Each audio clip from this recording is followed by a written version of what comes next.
সবাই ব্যস্ত হয়ে গিয়েছে, সবাই ব্যাপক পরিমাণে এই ভিডিওটি ভাইরাল করতেছেন। সবাই ব্যাপক পরিমাণে এটা নিয়ে আলোচনা সমালোচনা করছেন তামিল নায়ককে নিয়ে। যিনি নাকি সিনেমা করে থাকেন, যিনি সিনেমার অভিনায়ক, যিনি অভিনেতা, তাকে নিয়ে সারা বিশ্বব্যাপী ইতিমধ্যেই ঝড় তুলে দিয়েছেন। কেউ সমালোচনা করছেন, কেউ আত্মসমালোচনা করছেন, কেউ আলোচনা করছেন। হ্যাঁ দর্শক, আমি বলছিলাম সেই তামিল সিনেমার নাটকের কথা। আসসালামু আলাইকুম ওয়া রাহমাতুল্লাহি ওয়া বারাকাতুহু। দেশ ও প্রবাস থেকে যে যেখান থেকে এই মুহূর্তে আমার ভিডিওটি দেখছেন, সবাইকে জানাচ্ছি স্পেশালি মোবারকবাদ।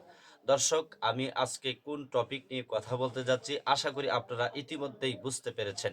দর্শক, আমি আপনাদের কাছে যে বিষয়টা নিয়ে আজকে কথা বলার চেষ্টা করতেছি তা হলো তামিল নায়ক। ইতিমধ্যেই আপনারা স্ক্রিনে দেখতে পাচ্ছেন এই তামিল নায়ক।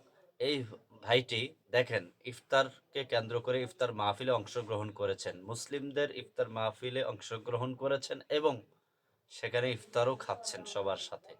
হ্যাঁ, আসলে মুসলমানের ঐতিহ্য, মুসলমানের আদর্শ, তাদেরকে আপ্যায়ন করা, তাদেরকে সাথে নিয়ে কাজ করা।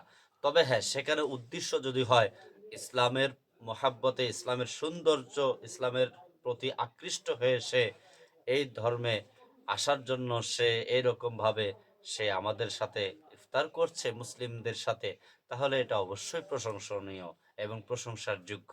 আর যদি ব্যক্তিগত কোনো স্বার্থে তিনি এসে থাকেন বা কোনো সাংগঠনিক কিংবা সামাজিক কোনো কার্যক্রমের স্বার্থে উনি এসে থাকেন, তাহলে এটা অবশ্যই আমি রেসপেক্ট করি না এবং কোনোভাবেই সমর্থন করতে পারি না আমি মুসলিম হিসাবে। তবে হ্যাঁ, আমি তার জন্য এতটুকু দোয়া করি, আল্লাহ তাআলা তাকে যেন হেদায়েতের পূর্ণ হেদায়েত দান করেন এবং তাকে যেন পরিপূর্ণ আল্লাহ তাআলা হেদায়েত দান করেন। চলুন আমরা একটু তার ভিডিওটি দেখবো ইনশাআল্লাহ। লা ইলাহা লা ইলাহা ইল্লাল্লাহু ইল্লাল্লাহু মুহাম্মাদুর মুহাম্মাদুর রাসূলুল্লাহি। রাসূলুল্লাহ। আল্লাহ হ্যাঁ দর্শক, আমি এতক্ষণ দেখানোর চেষ্টা করেছি সেই তামিল নায়ক, সিনেমার অভিনেতা, তার ভিডিও ক্লিপটি দেখানোর চেষ্টা করেছি।